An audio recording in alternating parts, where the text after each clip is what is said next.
Part 3 of the Key Persons of Influence. We just start to read from the page number 47 with the heading You already have a unique set of skills and talents. The very good news is that in this new found land, almost anything can be burned into a fun, profitable business with a little bit of thought. Your greatest asset is your existing passion, the skill you already have, and most of all, your own personal story. You may think that the key to your wealth lies in some mystical wealth creation vehicle that you do not yet know about.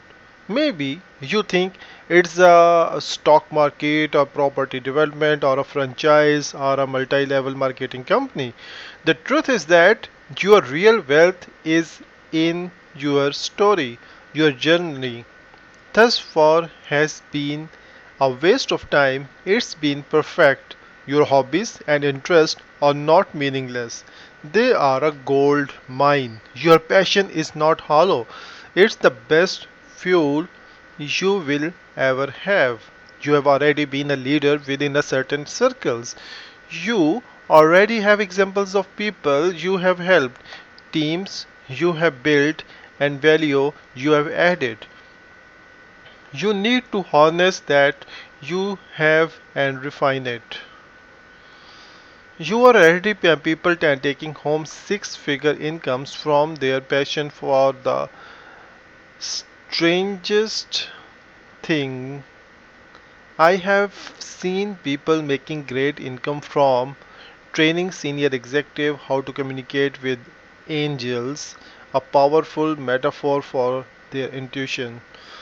Providing nightclubs with package marketing and promotion, giving strategies for couple to pregnant faster, managing people's Facebook profile for them, helping professional speakers fine tune the first 10 minutes of their talk, sourcing investment properties for young professionals who work for major banks for consulting firms, giving financial advice to celebrities, selling special bags of organic mixed fruit and nuts that place all meal for a week, helping art collectors to buy rare sculptures, sailing multi-million dollar yachts around the world on behalf of their owner, helping people to adopt the same diet as our ancestor.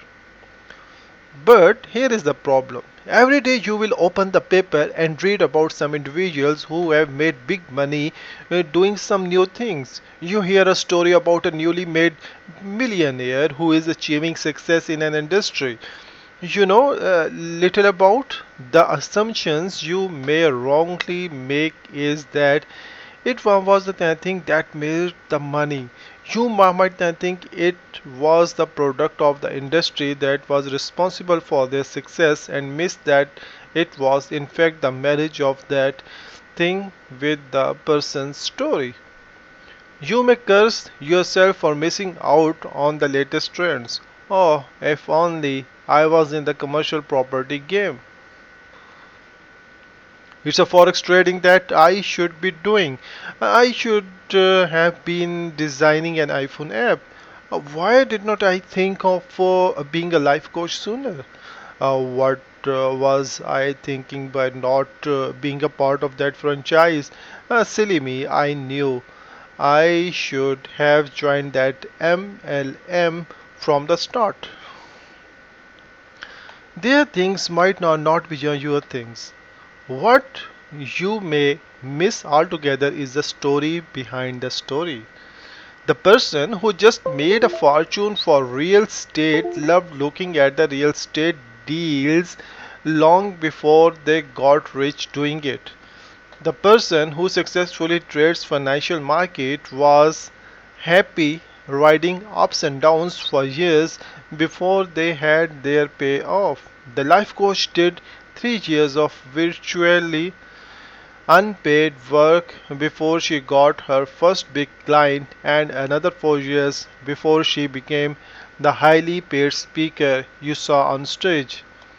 The guy with the lucrative organic fruit and nuts business has been writing about wealth and wellness issues since he was 16-year old. It's their story that people buy into. You like them. You like their take on things. You like their ideas. You see how connected and admired they are in their industry. You want to spend time and money with them because they are a key person of influence and that's attractive to you. The person in the story has not found the things, they have found their things. However, I could almost guarantee that it's not your thing unless you have been keenly interested in something for several years. Forget trying to be a success story is that field anytime soon. You simply can't beat the people who genuinely love an industry and not because they think it is quick formula for cashing in. But wait a minute, or not I contradicting myself? Did not I say earlier in this book that it takes just 12 months to become a key person of influence? No, I am saying it takes many years. No, I said how to become one of the most highly valued and highly paid people in your industry. The most important words is that sentence in your industry. Not just any place, your place. You already have a story, you already have a set of skills, talent, and experience that are valuable. It's time to see your story for what it's really worth. There's already a theme to your life that has been unfolding. It may seem that you have done many things, that you have some strange and unrelated talents, but it has not been random at all. Everything you have done up until this point have been for a specific reason. It's been building up to this moment. It has brought you right here to this chapter and this book where you can get this message. You are already standing on a mountain of value. Your story is valuable, your experience is unique, and you are highly valuable just as you are. You do not need to learn new skills. You are ready to create value now. You are no longer on this planet to be a customer. You are here to produce. You are ready to establish yourself as a key person of influence through creative output, not through further consumption. All of the your future learning will come from process of producing value, not through pursuing other people's stories or caching distant trends. This may rattle you a little. Surely, if you are valuable already, you would already be earning the serious money. No, the reason you do not have the money yet is that you have not established yourself as a KPI and you have not crystallized your value. In the next few chapters, you will see exactly how to do this in 5 clear steps. When you are ready, let's take a look at the key person of influence method. Exercise. Map out the timeline of your life with high points and low points. Start out as early as you can remember and try to remember some of the details for each memory. Once you have your life's timeline, look for the themes. Make a list of your skills and talents and see if you can join them up to see the themes. Activity. On your bathroom mirror, stick a sign that reads, I am already standing a mountain of value. My story is valuable. My experience is unique. And I'm highly valuable as I am. All of my future learning will come from the process of creative output. The key person of influence method. A Key person of influence. A KPI traditionally refers to the terms key person indicator, a benchmark that people measure themselves against. Likewise, a person of influence sets a standard that others aspire to. If you become a key person of influence, people will associate you with the level of performance they want to align with.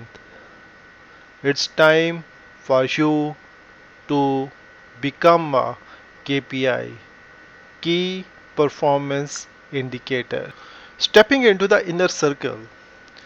In every industry, there is an inner circle of key person of influence. If there is a good opportunity in their industry, those people are the first to be told. If they do not like the opportunity, they pass it to another KPI. If all the KPIs do not like the opportunity, they kick it out to the outer circle. This set up an interesting situation. The inner circle is rich with good opportunities shared between a small number of people. The outer circle is full of many people fighting over the pro- poorer opportunities. For this reason, until you are a key person of influence in the industry you love, your full time job is to become one.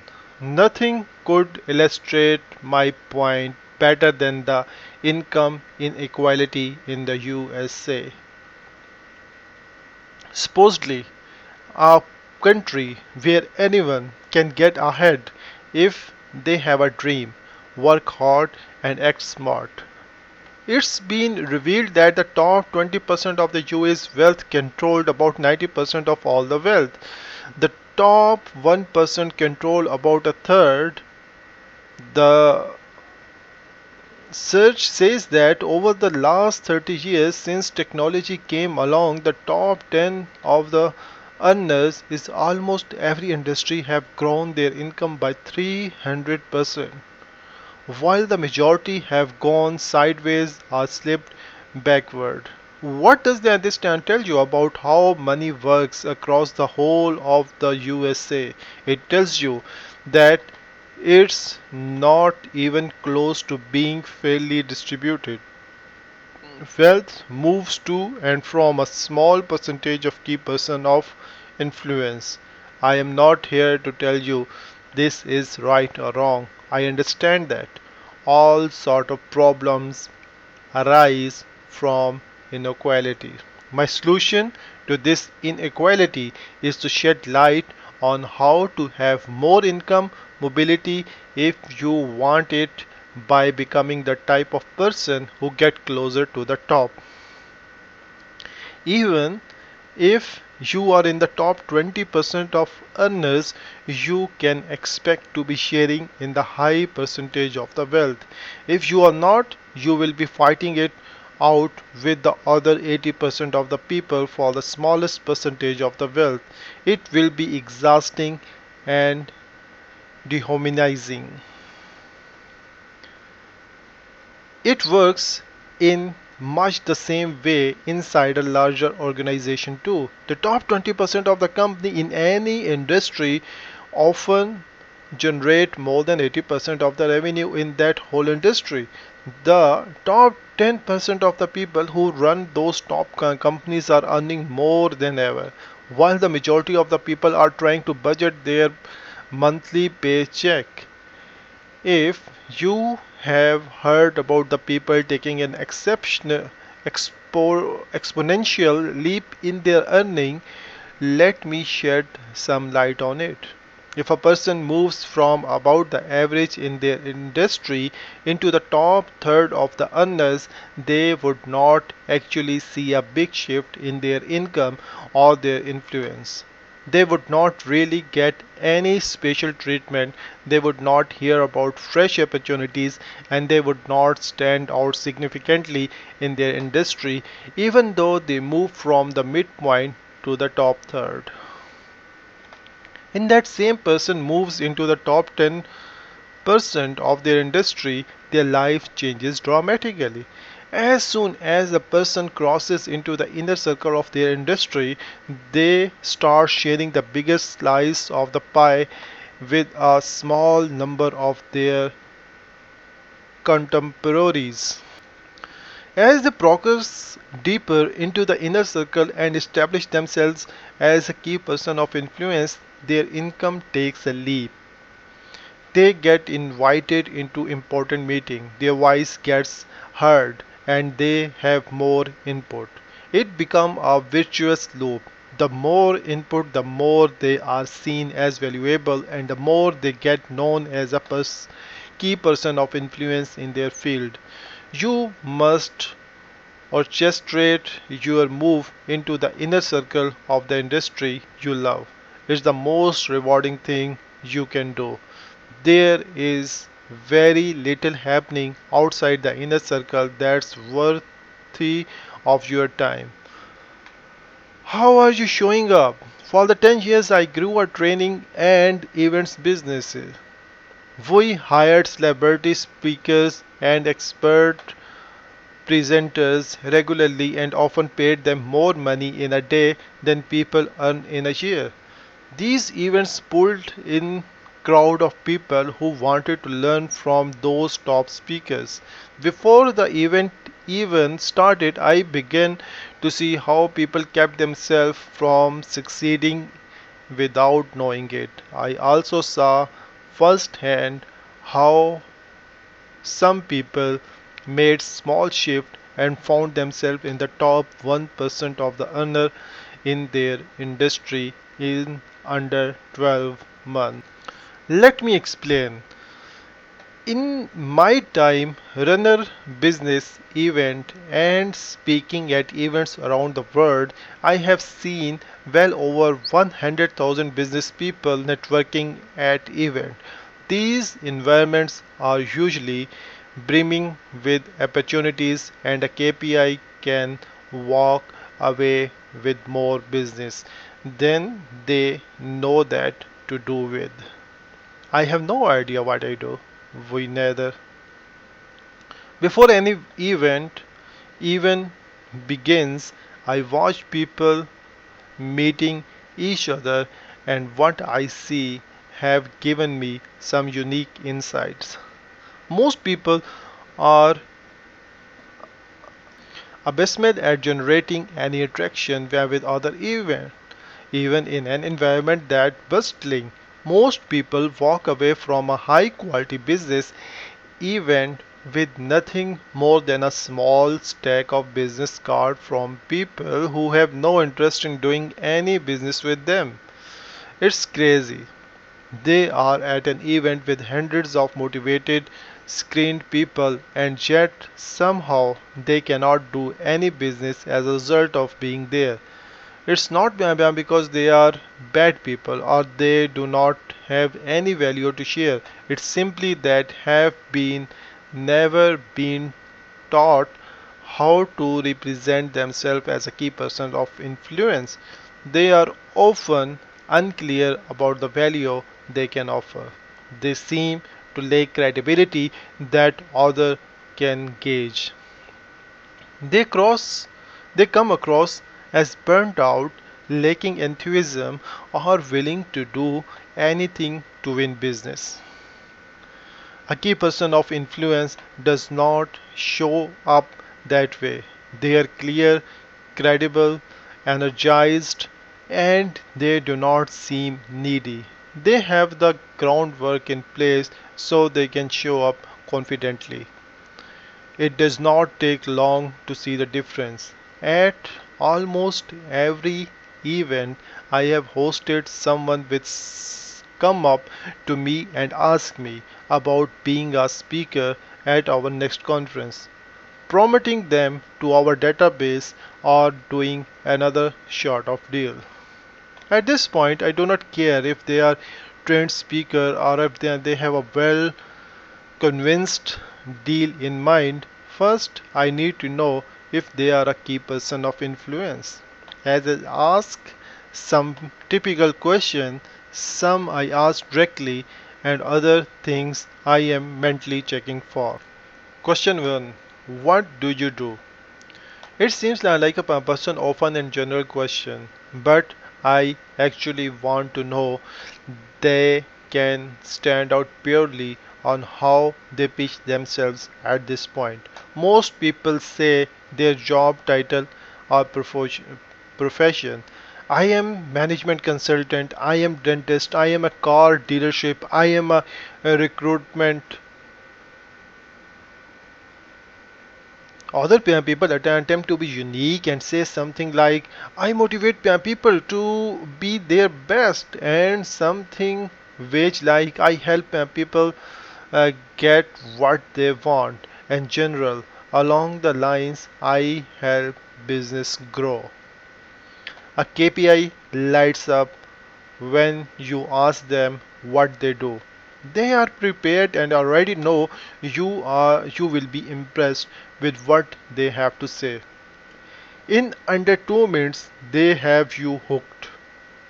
Their response have been honed and it's powerful. They speak clearly with authority and relevance. They often communicate more in 2 minutes than others do in an hour. What makes you credible? That is a question number two. Sometimes I am mentally looking for clues. Sometimes I might ask things like, do you have a book? Do you have a following? Are you published in any journal or magazine? Do you have any remarkable case studies? Do you have any unique insights that few people can articulate? If I do ask, most of the fumble and feel awkward than that they have no proof of their value. They say, I have been doing this for the 14 years and you should see my work. A KPI with oozy credibility, they will tell you about their insights, their thought leaderships, and publications they are featured in. They will talk about their case studies and success stories within seconds, and you know they are legitimate professional in their field. Question number 3. How do you make your money? Maybe I will ask directly, or maybe I am just finishing my answer. Do you have a day rate? Do you have products?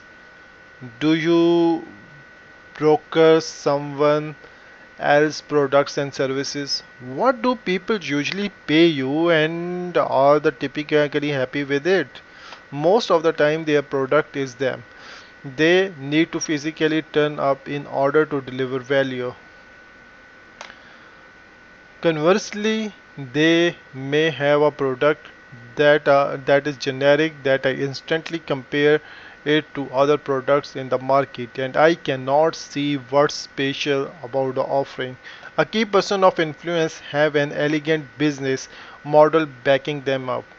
They have an ecosystem of products and services that all fit nicely with their brands. They know how to differentiate their products just by the way they describe them. Question number 4. Are you known, liked, and trusted by others? Everyone have a history. I am curious to know what happens if I Google your name. If you are lucky, you will get their LinkedIn and Twitter accounts. Really? Where will you see blogs, videos, audios, and community pages? It's even more unlikely than that you will find feature articles about them from the external sources, reviews, and interviews. Many people want someone else to build their profile or expect they will get a profile after a deal come off. The problem is that deals would not even get started if a person is as a known commodity. A KPI shows up when you Google them. They have several coherent social media profiles. You will find engaging video and audio. You will see them written up in the traditional media, and you will see their work reviewed by third parties. Question number 5. Who or what else can you bring to the deal? I can bring a lot to deals: money, contacts, distribution, products, celebrity, endorses. Apart from the obvious, I am interested to know what else you bring to a deal. Do you bring with you access to new products, big brands, wide reaching distribution, celebrities, skilled team members, database, or even money? Do you know how to structure a deal? Do you think win or win? Often people will communicate inadvertently that you want the whole deal to be easy for them and difficult for me. They want to show up and speak how my company promote their products or me to buy what they have to sell without asking too many questions. When a KPI approaches me, doing a deal is easy, but their approach is win win. They volunteer the additional benefits they bring to the deal. They have already thought about how the deal might be structured, so it's almost risk free.